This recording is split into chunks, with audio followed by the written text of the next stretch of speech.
buenas noches a todas las personas que se conectan en este momento al conversatorio online de INRED Digital que se transmite por Facebook Live. A las y los cibernautas les recordamos que nos pueden enviar sus comentarios y sugerencias a nuestras redes sociales. En Facebook estamos como INRED Derechos Humanos y en Twitter como INRED 1. Hoy analizaremos la situación actual del país en materia de derechos laborales y la repercusión que significan las propuestas de reformas laborales que tienen como objetivo reducir el déficit fiscal y cumplir con el acuerdo con el Fondo Monetario Internacional. Estas reformas laborales también tienen alguna repercusión en los derechos de los trabajadores y trabajadoras y vamos a discutir esto el día de hoy. Para ello nos encontramos con Edwin Bedoya, vicepresidente de la Confederación Ecuatoriana de Organizaciones Clasistas Unitarias de Trabajadores, CEDOCUP, y con Jorge Vázquez, profesor de Derecho Laboral de la Universidad de San Francisco, experto también en litigios laborales individuales y colectivos. Muchas gracias por estar aquí y bienvenidos. Muchas gracias. Bueno, para iniciar, queremos también contextualizar a las personas que nos están escuchando y nos están viendo a través de esta transmisión, contextualizar un poco lo que ha sido la situación actual del país en materia de derechos humanos y sobre todo de derechos laborales.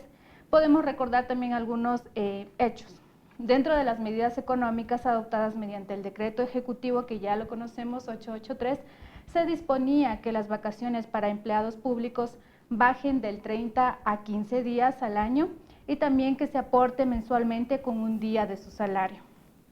Se proponía también nuevas modalidades de contratos laborales, facilidades también dentro del teletrabajo y que empleadores incrementen el aporte mensual en 2% para nuevos trabajadores. Sin embargo, este decreto se derogó debido a la inconformidad de varios sectores sociales que también desembocó en el paro nacional que muchos de nosotros recordaremos.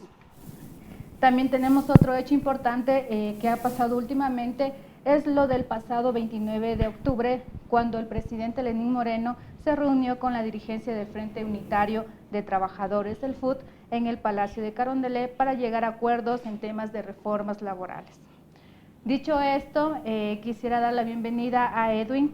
Usted como representante del gremio de trabajadores, la anterior semana justamente tuvieron esta reunión con el gobierno. ¿Cuáles son las propuestas de reforma laboral que les ha presentado el gobierno? Bueno, buenas noches, un gusto estar compartiendo esta mesa con un distinguido catedrático de la Universidad de San Francisco. Bueno, nosotros yo creo que hay que contextualizar primero el tema porque realmente después de varios meses de intento de entrega de varias propuestas al Ejecutivo, desde el inicio del gobierno nosotros hemos venido intentando ver si es que nuestras propuestas son debatidas. Estamos ya por entregar un código de trabajo y que se convierte en ley del trabajo, no como código, sino como un código orgánico.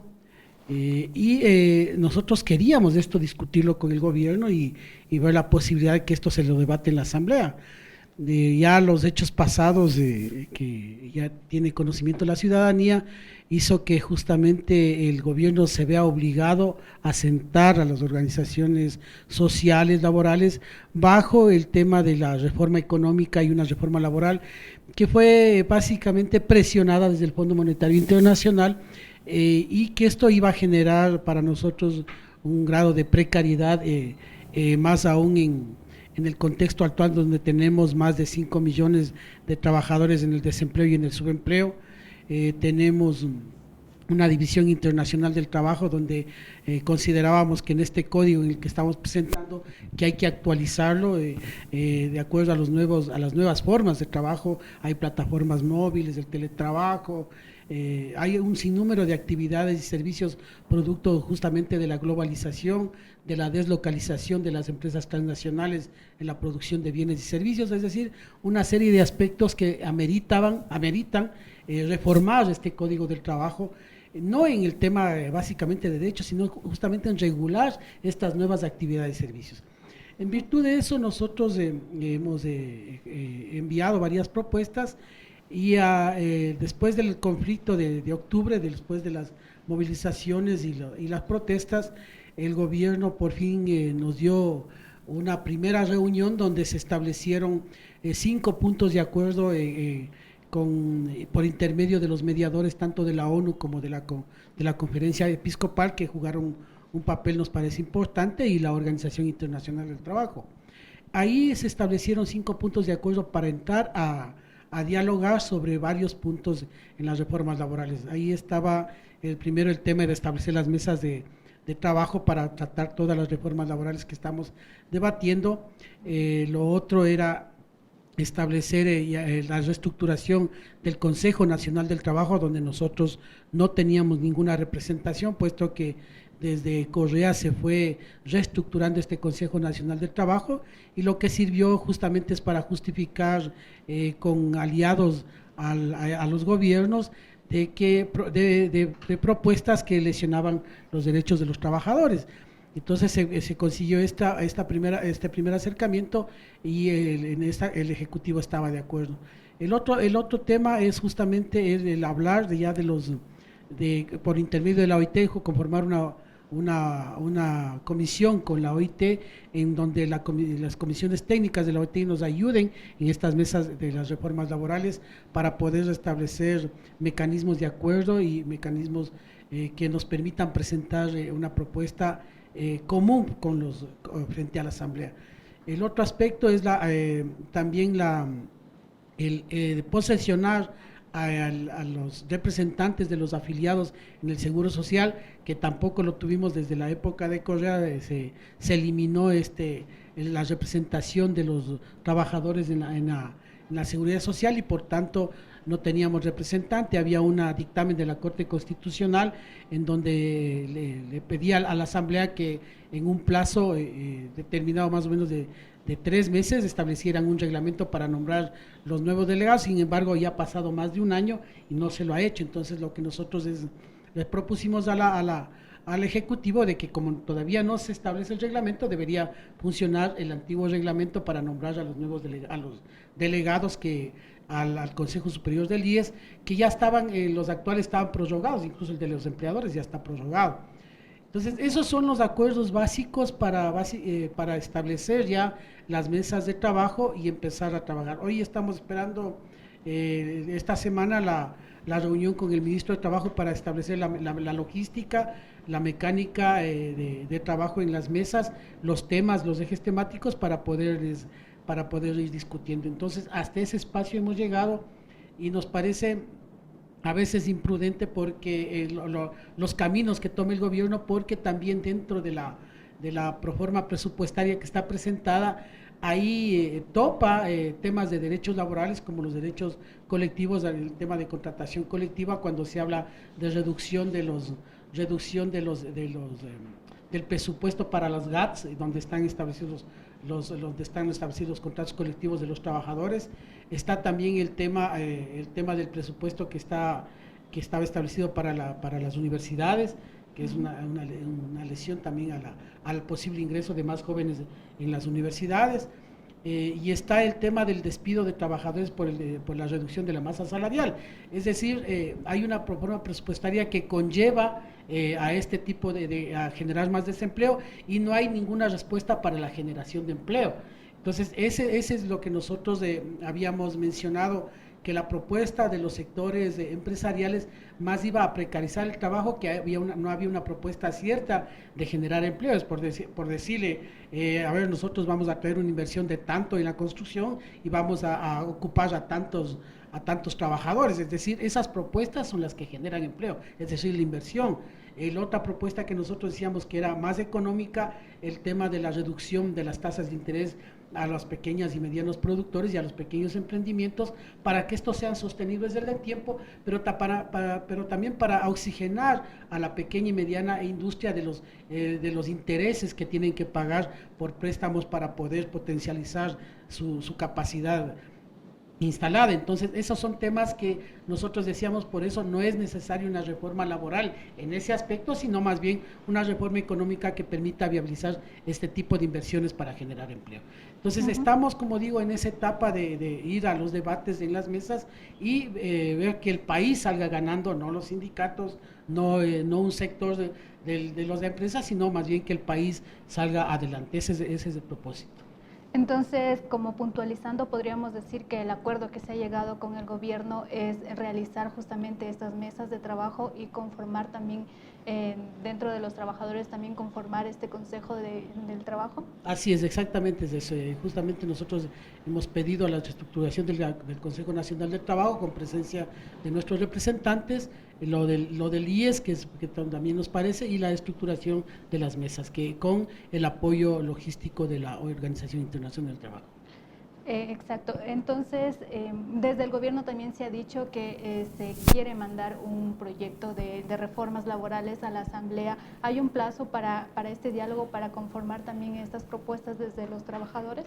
Bueno, la idea de estas mesas es que de las mesas salgan las propuestas para llevar a la Asamblea, no que el gobierno esté paralelamente trabajando en otras reformas, que son las que generaron el conflicto. Es decir, no podemos nuevamente volver atrás e iniciar, decir, no, estas son las propuestas que el gobierno está teniendo, y nosotros lo que hemos mencionado es, no, o sea, de las mesas de trabajo tienen que salir las propuestas de reforma laboral, que para nuestro punto de vista es actualizar el Código de Trabajo, tener un Código de Trabajo como ley del trabajo para que no sea sometido a decretos que prácticamente son parches y que de alguna manera pueden perjudicar tanto incluso a los empleadores y a los trabajadores. Entonces, la utilización, por ejemplo, de los contratos a prueba, de los contratos que están escritos, cómo poderlos mejorar sin necesidad de entrar a otro tipo de contratos que ya en el pasado lo hemos tenido, como el trabajo por hora, la tercerización, que lesionaron derechos de los trabajadores. Hoy, actualmente mismo el derecho de organización colectiva es débil en nuestro país. Apenas el 2 o el 2% de los trabajadores de la PEA son protegidos por el contrato colectivo, cuando el Ecuador es firmante del convenio 87 y 98, que habla del derecho a la organización y a la contratación colectiva. Es decir, mientras que en otros países el alcance de la contratación colectiva bordea los 60%, el 90%, aquí en nuestro país apenas llega al 3% máximo de trabajadores sindicalizados y que tienen protección de contratación colectiva. Entonces, eso nos da la medida de que necesitamos trabajar más, y la misma Constitución habla de que el Estado tiene que motivar a que se hagan más organizaciones de sindicales, de trabajadores, y como digo, en la actualidad no pasamos ni del 3% de la PEA. Y para cerrar con este punto en específico, ¿existe algún plazo para un plazo para cerrar este diálogo, para cerrar estas mesas de trabajo? A ver, como le mencionaba, estamos en la primera etapa de trazar la hoja de ruta, de trazar los ejes temáticos, y ahí ya nos pondríamos los plazos. Tampoco nosotros queremos estar permanentemente en las mesas, aunque las mesas deberían ser permanentes, pero sí queremos por lo menos establecer medidas que ayuden a la generación del empleo, y también que se actualice un poco el tema con las nuevas formas de trabajo que existen, como las plataformas móviles, Cabify, el tema incluso del Uber. Todas esas cosas tienen que ser reguladas en el código que se está pretendiendo reformar, ¿no?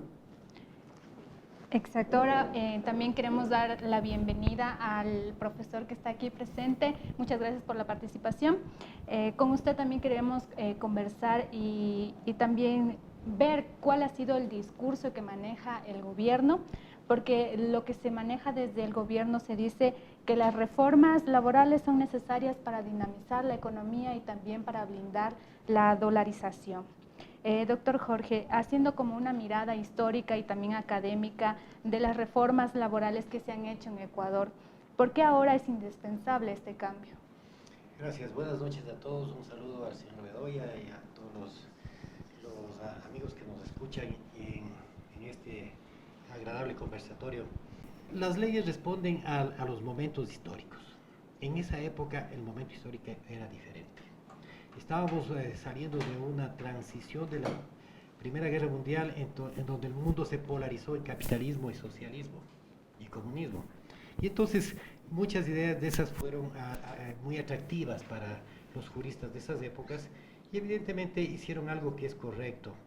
Dictaron un código con unas leyes de protección, con unas leyes de la intangibilidad, del indubio pro operario, para proteger a alguien que tradicionalmente estuvo abusado, maltratado en la historia de la humanidad.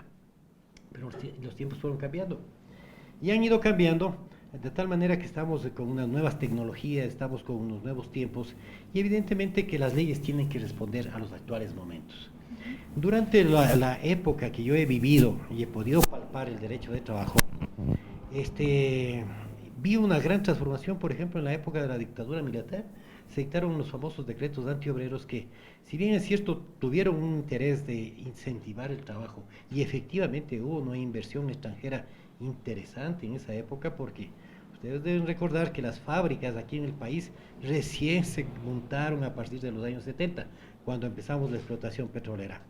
Y había muy pocas fábricas antiguas.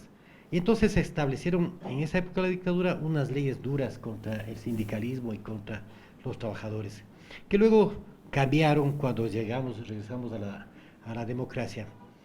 Y dentro de ese periodo democrático estable también salió la flexibilización laboral. Y esa flexibilización laboral fue una tendencia a nivel mundial en el sentido de que había que modificar o rectificar las leyes para crear nuevo empleo. Y todo el tiempo hemos visto eso. No es solamente historia del país. En todos los países se está haciendo o tratando de hacer reformas laborales porque debemos estar seguros de que el trabajo beneficia a todos y es el eje de la sociedad. Entonces, si bien es cierto los trabajadores son los que arriban el hombro, también el empresario pone su iniciativa, su creatividad y su emprendimiento. Entonces hay que ser justos, equitativos. La legislación tiene que ser para ambos lados. Cuando alguna norma pretende abusar de su condición, esa es rechazada. Y evidentemente ha habido gobiernos y gobiernos que han dictado leyes favorables, unas reconocidas y otras que han sido muy polémicas. Entonces ahora necesitamos efectivamente una reforma porque vivimos, y yo digo, desde el año 2014-2015, una crisis. Y tal es la crisis que a partir de esos años se hicieron unas leyes, o se dictaron unas leyes para tratar de disimular la crisis. Y esas leyes han tenido un sentido contrario, y no ha permitido más bien el empleo, sino el desempleo. Ustedes pueden ver las estadísticas. El desempleo a partir del año 2015 ha aumentado mucho más que en los años anteriores.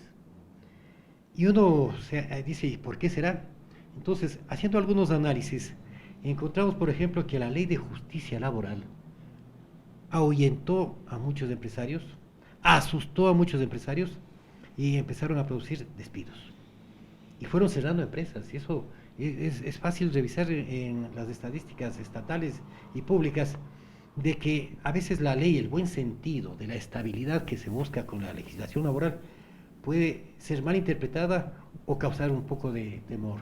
Entonces, estamos viviendo un momento en que hace pocos días veía que hay 5 millones de ecuatorianos sin un trabajo estable, sin un trabajo serio, sin un trabajo formal, hay mucha informalidad. Y entonces eso es lo que tenemos que buscar solución. Y me parece correcto lo que están haciendo los señores trabajadores, consensuando con el gobierno, porque la ley tiene que ser de todos los sectores. Yo he visto proformas o propuestas de los señores trabajadores y ya les he visto desde hace mucho tiempo, porque yo también fui hace muchos años asesor del Congreso y estuve muy vinculado a esas partes. Hay proyectos del Código de Trabajo desde hace varios años. Si uno solamente abre la página de la Asamblea Nacional y antes Congreso, encontrará por lo menos 20, 30, 40 reformas o proyectos de reformas laborales y algunas no se las toman en cuenta, algunas con muy buena intención. Entonces, ahora que vivimos un momento coyuntural, sí es bueno que consensuando las partes encontremos una fórmula para que se cree fuentes de empleo. Eso significa también que hay que dar confianza al inversionista. En los años 70 se crearon las leyes de fomento industrial, de pequeña industria, de fomento artesanal, y etcétera, que permitieron que haya inversión, y permitieron crecimiento, y permitieron creación de fuentes de empleo. Entonces yo digo, los economistas y los que estudian la política económica del país deben mirar por ahí y no fijarse en reformas que a mí, discúlpenme, me parecen inoficiosas, que le bajen los 15 días al trabajador público de sus vacaciones. ¿Qué gana con eso el Estado? Es una reforma que más bien causa polémica y no es creativa. De manera que yo creo que les falta un poquito más de análisis y creatividad para hacer reformas laborales que permitan salir adelante. Desde su visión, doctor, ¿cuáles son digamos, los temas específicos o el contexto específico que está viviendo el Ecuador que hace necesario estas reformas? A ver, bueno, hemos dicho que hay bastante desempleo, que desde el año 2000 no salimos, desde la dolarización nos estabilizamos una época, pero no hemos podido progresar como un país que necesita progresar. Y se ha hecho unas reformas interesantes. Por ejemplo, a mí me parece que el mandato 8 fue necesario. A mi criterio, el mandato 8 estableció una gran realidad. No cabe la tercerización, porque aquí se abusó de la tercerización. Y le comento que cuando en el año 2004 creamos, estando yo en el Congreso, la primera ley de tercerización, no tenía la fuerza del mandato 8, pero ya era necesario frenar el abuso de la explotación de algunos empleadores con la tercerización. Pero hay que también motivar al empleador para que tenga confianza en el sistema. Yo no invierto mi dinero y miren, a mi criterio, he tenido conocimiento que algunas empresas han vendido sus acciones a empresarios extranjeros que están viniendo al país. Eso significa que hay empresarios que no quieren estar ya en el país, que no encuentran una salida. Entonces, ¿cuál es el tema? Hay que buscar una fórmula creativa para dar confianza, para crear empleo. Pero no el empleo que se creó en base a leyes, sino en base a confianza. Perfecto. Otro de los puntos que ha generado debate entre el sector laboral, los empresarios y también el gobierno ha sido la creación de un contrato de emprendedores, la eliminación del recargo del 35% en los contratos eventuales y la redistribución de la jornada de las 40 horas semanales. Edwin, ¿qué piensan desde el gremio a estas reformas? Yo comparto en principio lo que dice el doctor. Lo que se trata de hacer normas laborales que en vez de reducir el conflicto lo generen. Para nosotros estas son normas que no agregan valor, sino más bien generan un conflicto. Entonces a mí me parece que es correcto, lo que hay que es actualizar lo que tenemos. Nosotros tenemos tres sectores: el sector primario, el sector secundario y el terciario. El primario, que es el tema de lo que se extrae de la naturaleza; el secundario, donde se transforma toda la materia prima, donde están las manufacturas; y el terciario, que es el sector servicios, ¿no es cierto? Entonces, como hablaba el doctor, en la época de sustitución de importaciones, vivimos la etapa de que la materia prima pasaba a la transformación en industria, y ahí tuvimos varias industrias. En el sur de Quito había una importante crecimiento industrial, y también crecieron con esto los sindicatos y los contratos colectivos. O sea, hubo un apogeo en la sustitución de importaciones. Pero ¿qué pasa? No fortalecimos la industria nacional y se fueron perdiendo, porque justamente las leyes que se ejecutaron eran no para fortalecer este tipo de industria, sino más bien para precarizar primero el trabajo, pero para desaparecer, porque no había un fortalecimiento en la industria, en la transformación de las materias primas. Hoy seguimos siendo un país importador de materias primas, no hemos pasado de esa etapa, y hoy estamos en otro país que está cayendo en el sector más de servicios y de venta de servicios. Entonces, ese me parece que es un análisis que no lo hacemos a profundidad, y deberíamos hacerlo, porque una ley que permita la transformación de la materia prima y agregarle valor, eso genera más industria. Si somos exportadores de banano, y ponemos una industria de banano para que genere, una industria de harina de banano, se genera industria, se genera empleo y se fomenta el empleo, crece la industria. Entonces no hemos trabajado esos temas.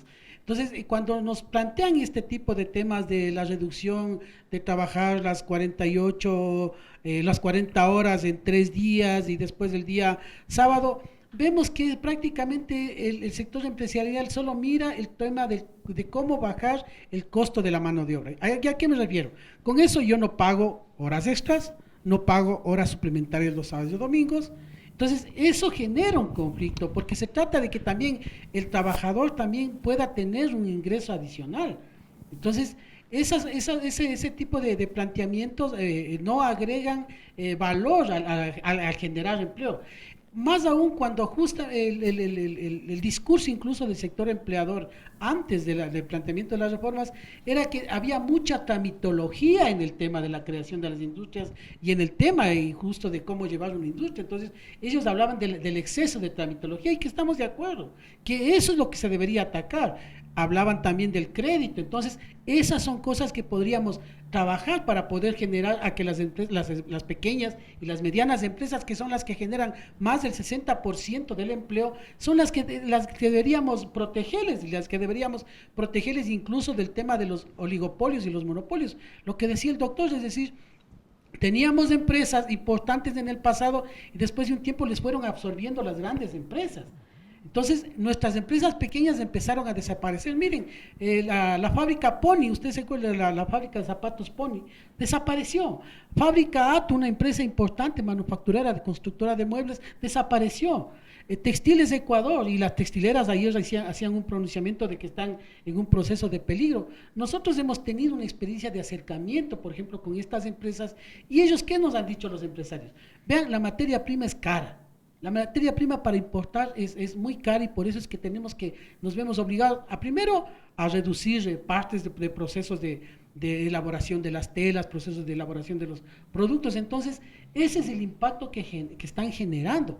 Y eso no se ve. Por ejemplo, decimos, ¿dónde están ahí las grandes cámaras, las cámaras de la industria, para que protejan a sus industrias? Porque esas industrias están muriendo y han desaparecido. Entonces, ahí debería entrar el gobierno para poder decir, miren, a estas industrias que son nuestras y que son buenas, favorezcámosles. Entonces, a eso, cuando dicen ley de fomento de industria que antes había, claro, a eso debía haberse enfocado. Pero hoy creen que solo con generar una ley se va a generar empleo. No es así. No es así porque el discurso del sector empresarial debería ser, a ver, nosotros proponemos esta ley y con esta ley vamos a generar, qué sé yo, 1 millón de puestos de trabajo en el año en tal rama, en la construcción, en la industria, en la manufactura, en la agroindustria. Pero no existe ese mensaje. Acordémonos también que cuando el gobierno dijo que iba a sacar a miles de empleados del sector público, dijeron que las empresas iban a asumir esos desempleos de los trabajadores públicos, pero no hay ni siquiera un proceso de reconversión laboral que les permita a estos trabajadores despedidos insertarse en el sector privado, porque ya no tenemos como antes, usted recuerda, doctor, el SECAP, que el SECAP nos ayudaba a estos procesos de reconversión.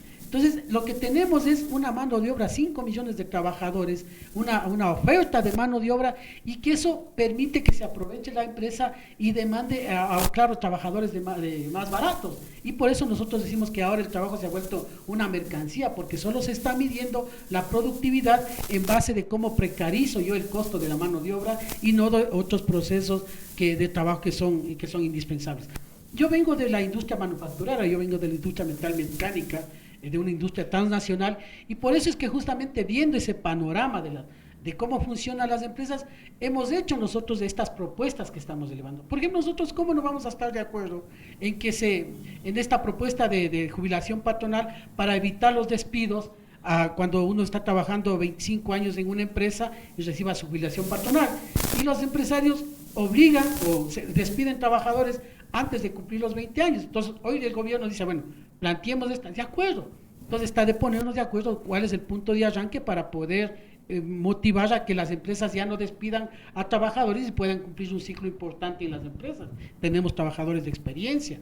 Entonces, esas son cosas que deberíamos, y eso es las cosas que vamos a plantear sobre la mesa para poder generar leyes. Como digo, desde nuestro punto de vista, una reforma laboral per se no genera empleo. Tiene que estar unido a otro tipo de reformas económicas que motiven también a la industria, que motiven y generen más tecnología, el traspaso de la tecnología de las empresas transnacionales. En otros países obligan a que un porcentaje de la tecnología sea entregada a las empresas para que ellas también se conviertan y puedan procesar y mejorar su capacidad instalada y mejorar sus técnicas de producción. Entonces, esas son cosas que ya hay en el mundo, no necesitamos inventarnos el agua tibia. O sea, ya hay cosas en el mundo que se han dado y que han generado empleo. Entonces, nosotros decimos, experimentemos eso y no nos veamos presionados por el Fondo Monetario Internacional que nos dice, vean, reduzcan salarios, reduzcan subsidios, reduzcan beneficios sociales para que ustedes puedan salir de la crisis. Pero eso significa que nosotros estamos recibiendo un préstamo del Fondo Monetario y después de 2 años otro préstamo para cubrir ese mismo hueco fiscal. O sea, no se resuelve de esta manera las crisis. Entonces, por eso es que nosotros mencionamos que todos estos procesos, estas propuestas, las vamos a insertar en las mesas de trabajo para que sea, como digo, el beneficio sea el país el que se haya beneficiado y no los sectores, no un sector u otro sector. Muy bien, retomando algunas ideas que dijo anteriormente sobre la redistribución de las 40 horas laborales, en lo que usted decía que a veces puede perjudicar al trabajador.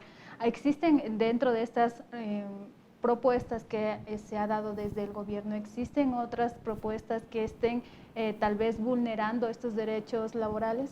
El contrato por emprendimiento, por ejemplo, eso ya se hizo en España y le llamaban los famosos trabajos, los famosos contratos basura, les decían en España, porque justamente eran contratos, por ejemplo, que llevaban a la precarización del trabajo de los jóvenes. Tenían un cierto tiempo de duración y después de un tiempo los despedían, es decir, no tenían estabilidad laboral.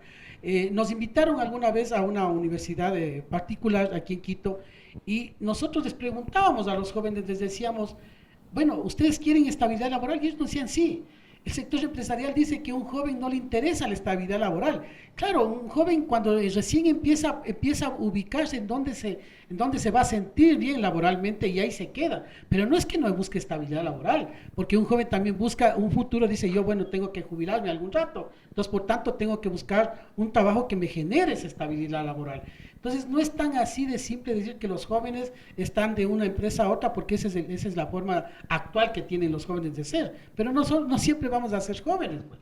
Entonces, hay que pensar en este tema de la estabilidad laboral. Y por eso nosotros decimos que este tipo de contratos por emprendimiento, cuando les dicen en 3 años recién se volverán estables, lo que a nosotros nos conlleva a pensar que después usted va a cumplir los 3 años, cogen y le despiden, y después le volverán a contratar. Es decir, seguimos siendo los trabajadores utilizados como mercancía, que estamos ahí para ver quién nos paga algo, y la empresa tiene para escoger, porque tiene la oferta de mano de obra es tan amplia que el empleador puede poner condiciones para decir, vean, si quieren vengan a trabajar acá a esta empresa, yo les pago esto, si quieren ustedes. Entonces, ese tipo de cosas es la que no queremos y por eso ese tipo de contratos no consideramos que vayan a generar empleo porque no son sostenibles en el tiempo. Y como le decía, el tema de que las 40 horas se repartan en 3 días es justamente eso. Nos dicen, a ver, trabajemos de lunes a viernes de 12 horas, entonces ya no nos pagan las 4 horas extras. Y para completar las 40 van a trabajar sábado o domingo, y implica que ya no nos van a poder pagar, o sea, ya no nos van a pagar las horas suplementarias que normalmente nos pagan el 50 y el 100% en los sábados o los domingos. Entonces, ese tipo de cosas significa reducción incluso del poder adquisitivo de los trabajadores, porque un trabajador cuando trabaja horas extras es para de alguna manera mejorar su poder adquisitivo y poder mejorar sus niveles de ingreso. Entonces, esas son las condiciones que nosotros no vemos que se va a realizar y no va a generar ningún proceso de mejora, incluso de contribución tributaria para el fisco mismo, porque si usted tiene trabajadores que ganan menos, no van a gastar. Por tanto, va a haber una recesión y por tanto las empresas también van a vender menos porque no hay trabajadores que tengan el poder adquisitivo.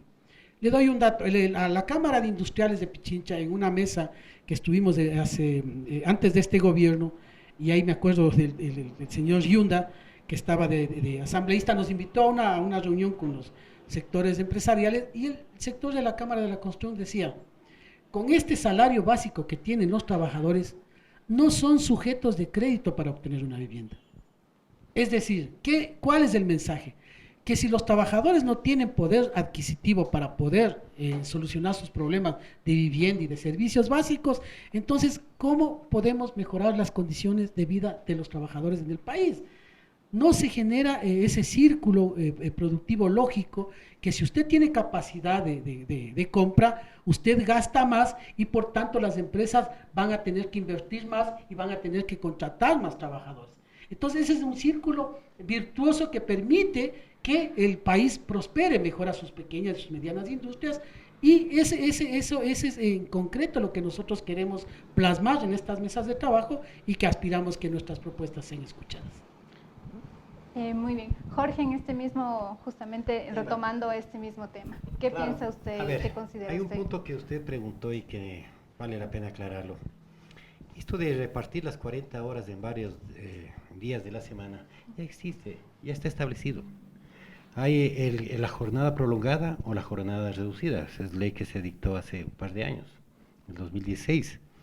Pero desde el año pasado, desde el mes de mayo del año pasado, las empresas florícolas, las ganaderas, las agrícolas y creo que las de turismo, así se llaman, ya tienen la posibilidad de repartir las 40 horas en 6 jornadas. Eso ya está establecido. O sea, eso, hay acuerdos ministeriales. Lo que sucede es que los ministros son legisladores. Vía decreto, vía acuerdo ministerial, crean una serie de cosas sin concepto, sin base legal. Yo no he sido afectado ni estoy patrocinando ninguno de esos sectores, pero creo que, por ejemplo, eso es inconstitucional. ¿Cómo puedo repartir las 40 horas en 6 jornadas?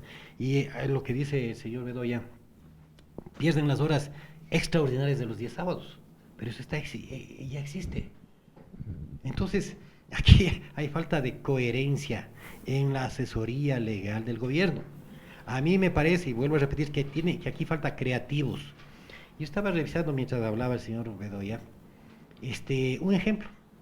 Un país que era una isla de 120,000 pescadores y ahora es un emporio empresarial muy rico en 40 años, Singapur.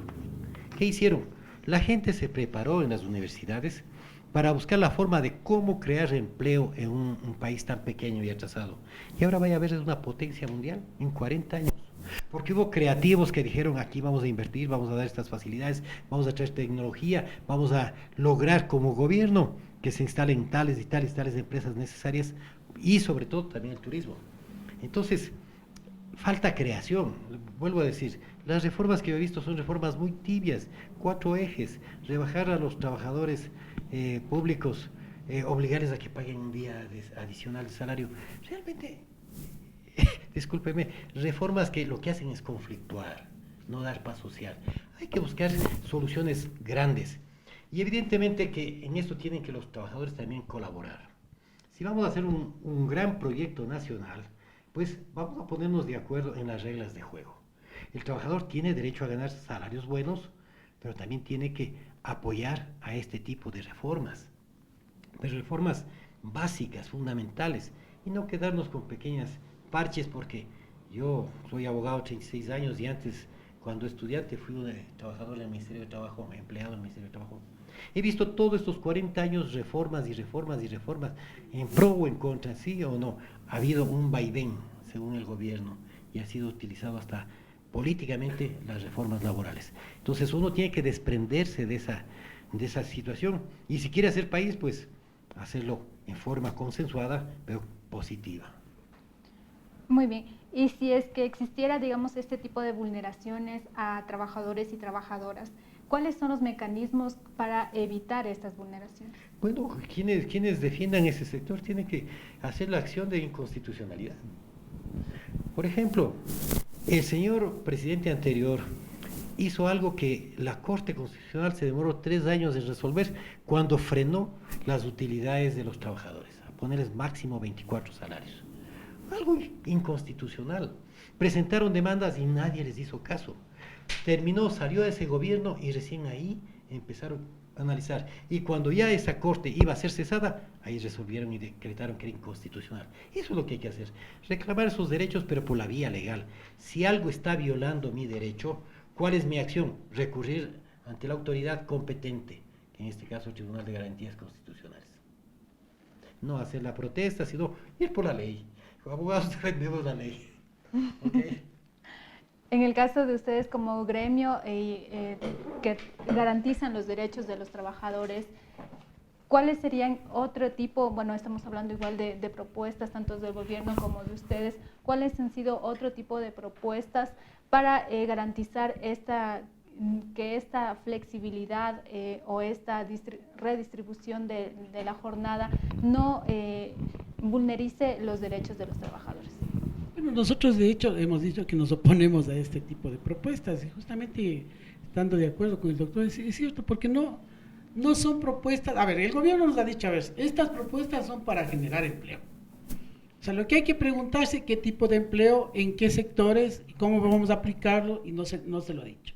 Porque una propuesta tiene que llevar todos estos argumentos para poder venderla, si se quiere, hasta a los trabajadores, que convencernos a nosotros de que estas propuestas nos van a dar estabilidad laboral, mejorar nuestros niveles de ingreso, mejorar los ingresos tributarios del país, pero no existen.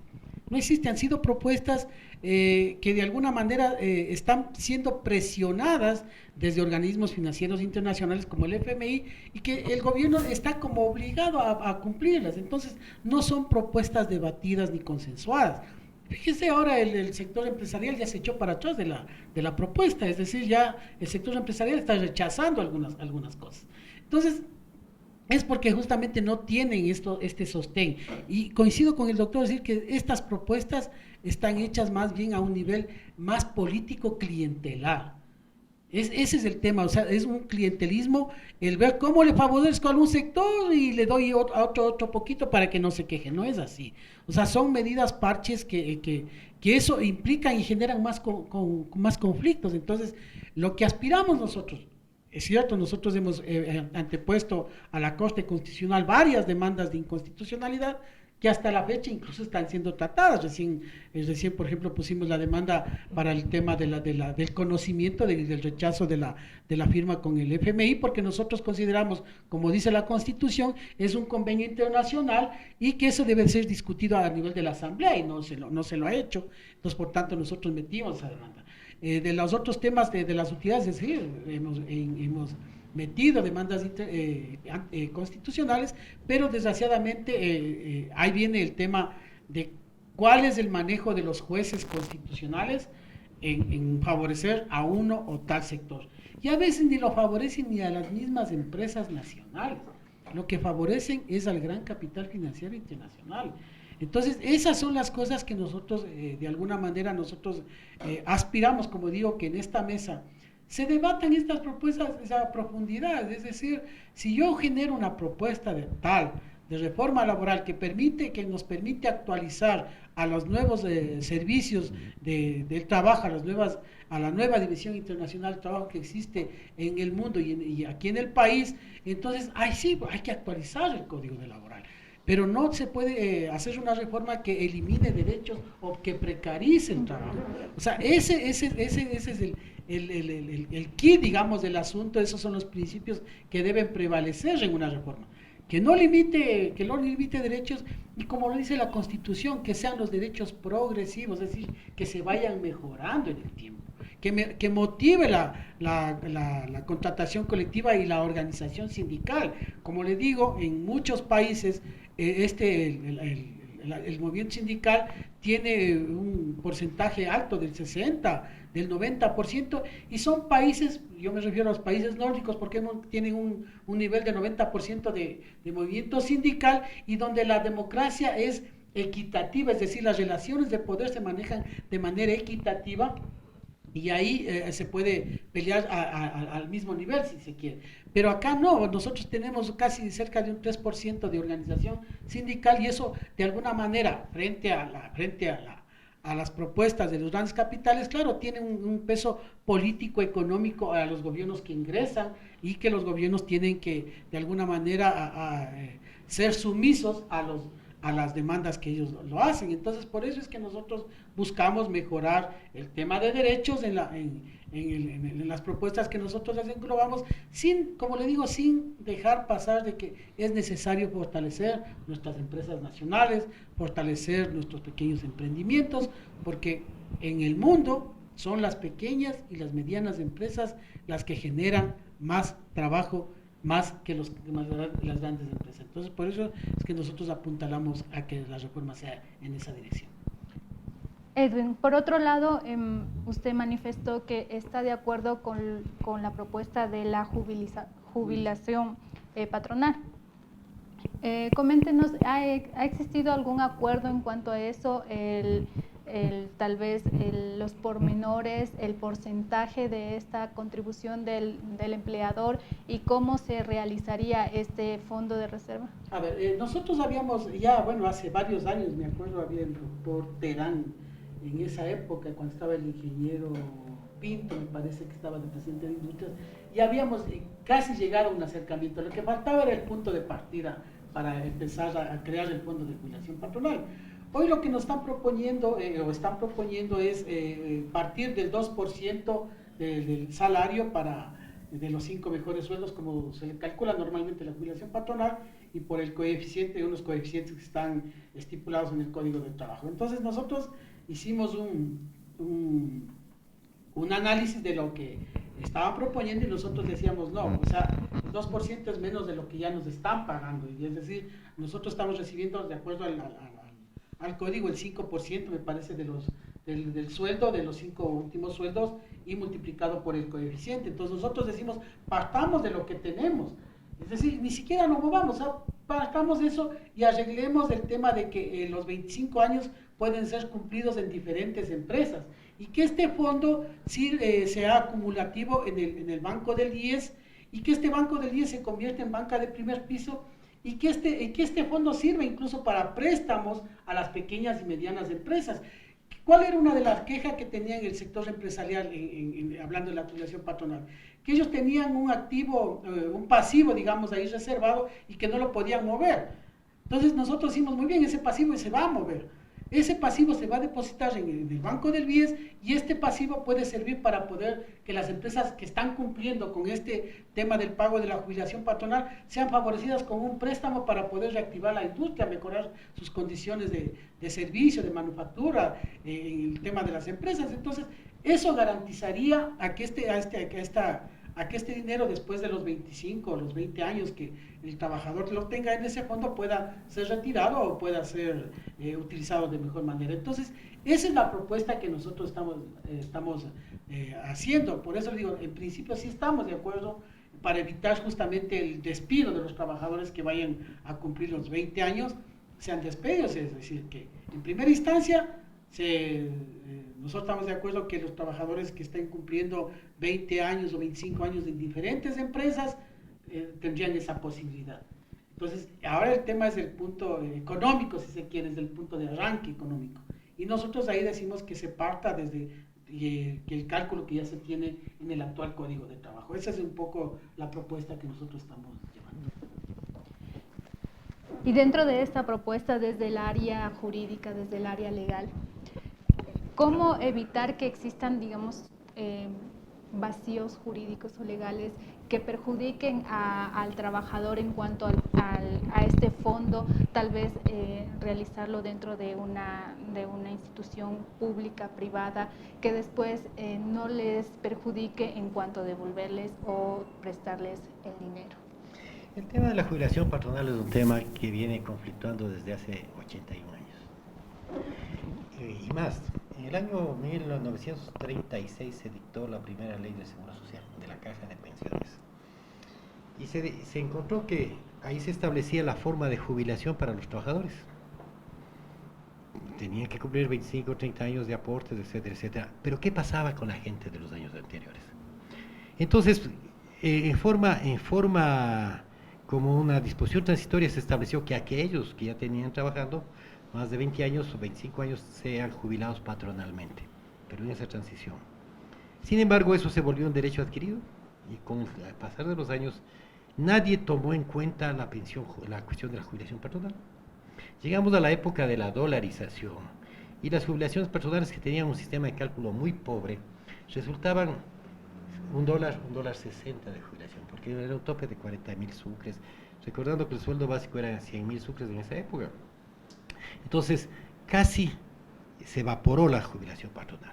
Entonces, en esa época, en el Congreso, les comento, estuvimos nosotros ahí, y se analizó, y se hizo esta fórmula que ahora estaba leyendo que quieren eliminar, el 20-30 se llamaba, 20 para los trabajadores que tienen doble jubilación y 30 para una sola jubilación. En esa época, uno dice, ¿y por qué es tan poco? Porque el sueldo básico ahí era $84, ¿no es cierto? Y ha seguido evolucionando. Ahí se hizo una reforma y la Corte Nacional de Justicia más bien dio una interpretación más y le creció esa jubilación personal.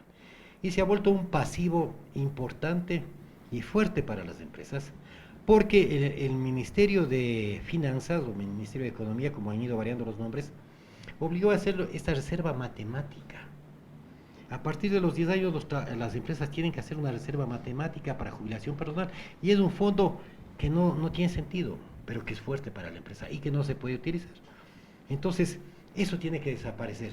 Ahora, se creó también con la Ley de Seguridad Social del año 36, el Fondo de Reserva, con un objetivo lógico que cuando uno tenga ya la edad de jubilarse, tenga un fondo acumulado. Y eso funcionó bien hasta los años 90. Cuando nos dolarizamos, ese fondo de reserva se licuó y la gente se jubilaba y recibía que por toda su vida laboral $300, $500, no tenía sentido. Entonces yo digo, si ahora hacemos con esta fórmula de 2% de la remuneración para que cuando después de 25 años la persona reciba un fondo acumulado, es un nuevo fondo de reserva. Pero en 25 años a lo mejor vienen algunos gobiernos, cambian la fórmula, eliminan la fórmula y todos esos valores aportados que. Por lo tanto, si se va a hacer este tipo de reforma para eliminar la jubilación patronal, pues que se haga con una garantía de tal manera que estos fondos sean cuidados, no manejados por el Estado, porque el Estado es mal administrador y vemos que se lleva los fondos y los paga con bonos. Tiene que ser un fondo que no sea topado, que sea respetado, para que cuando llegue el momento el trabajador lo tenga a disposición y no le digan, mire, tome, le doy bonos. Eso me parece a mí que está en el aire esta propuesta, si no está muy bien preparada para que haya estos candados legales que no se puedan topar esos valores. ¿Y puede existir también peligros cuando sea una institución privada? Claro, bueno, no, como este fondo va supuestamente al seguro, ya la empresa privada ya se deslindó de esa responsabilidad, porque ese fondo ya fue mes a mes alimentando una cuenta del Seguro Social. Entonces ahí yo pienso que debería eso no alimentar el Seguro Social, sino alguna entidad, no sé, alguna mutual, alguna cosa que permita guardar eso ajeno al manejo político que se da a los fondos del Seguro Social. Muy bien, y para finalizar ya el conversatorio, pedirles a ustedes que nos den un mensaje final de qué es lo que se debería realizar desde la academia, tanto como desde los gremios de trabajadores, para evitar este tipo de vulneraciones, tanto históricas y bueno, también recientes a los trabajadores. Gracias. A ver, yo pienso que efectivamente sí es necesario cambiar un poco la ley de justicia laboral con la parte tan dura que fue de hacer el contrato indefinido. Sí es necesario, como un observador imparcial, ver que los empresarios tienen un temor de contratar a la gente sabiendo que va a ser un contrato indefinido. Segundo, este contrato ocasional o eventual que tiene un recargo del 35% también impide el empleo. ¿Por qué se creó la eventualidad? Se creó la eventualidad cuando Ecuador empezó a exportar, a fabricar productos de buena gama y pasarlos a los países del Pacto Andino. Ahí fue necesario el contrato eventual en el año 91 que se creó. Entonces, sí es necesario no es que hablemos de flexibilización, sino que seamos reales. Hay circunstancias por las que yo, siendo un empresario, necesito un trabajo adicional, pero no puedo quedarme con trabajadores estables. Necesito para una eventualidad, para una época concreta, y evidentemente en eso sí debe haber unos cambios. Ahora, respecto a la famosa reforma laboral, yo pienso que tiene que hacerse un análisis completo y ser creativos. El Código de Trabajo tiene muy buenas instituciones y ha servido de modelo. Yo personalmente he estado atento y he compartido con juristas de México o de la Argentina y han visto que nuestro Código de Trabajo tiene buenas instituciones, pero hay otras en las que hay que dinamizar. Hay que no quitar derechos ni hablar de regresión, pero sí permitir y dinamizar. La reforma laboral, yo pienso que este rato no se la debe hacer. La reforma laboral tiene que sentarse, comisiones especializadas y programar, recoger todos los proyectos que hay, porque hay de los señores trabajadores, hay de los empresarios. Los más creativos son a veces los industriales, porque, como bien dice, quieren todo a su favor y eso no es justo. Entonces, debe usarse la academia, la parte de los trabajadores del Estado y los empresarios para consensuar y hacer un trabajo conjunto y sacar un buen proyecto. Bueno, nosotros en primera instancia decimos que el gobierno debe llamar a un diálogo transparente y con todas las cartas sobre la mesa, tanto de los tres sectores, del sector gobierno, el sector empresarial, el sector de los trabajadores. O sea, a mí me parece que eso es lo que hemos estado pidiendo los trabajadores, sentar en la mesa todas las propuestas y tener un solo código de trabajo.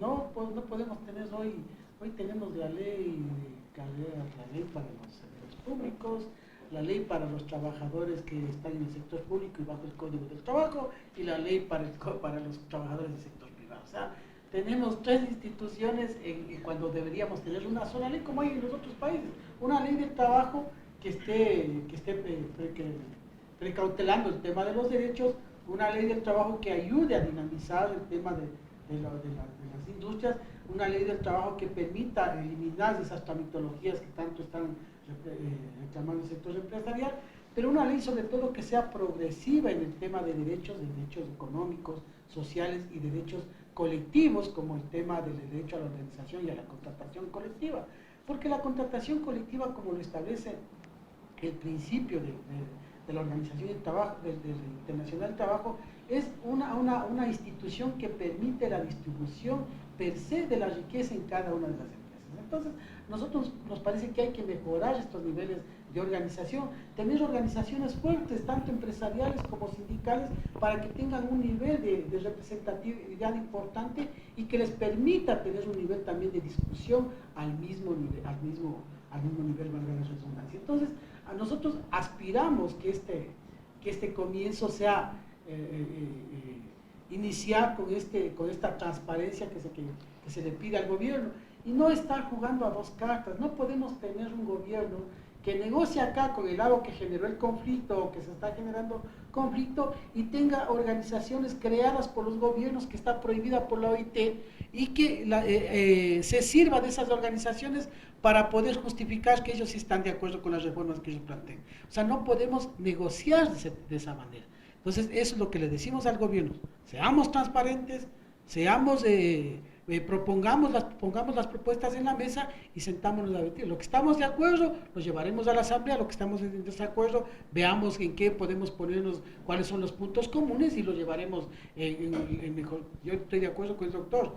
Me parece que el código laboral que estamos estructurando es una propuesta inicial de actualización, pero también debería estudiarse más a fondo por técnicos, con el apoyo técnico de la OIT, con la academia, que me parece que tienen que jugar un papel importante también en la orientación de estos diálogos.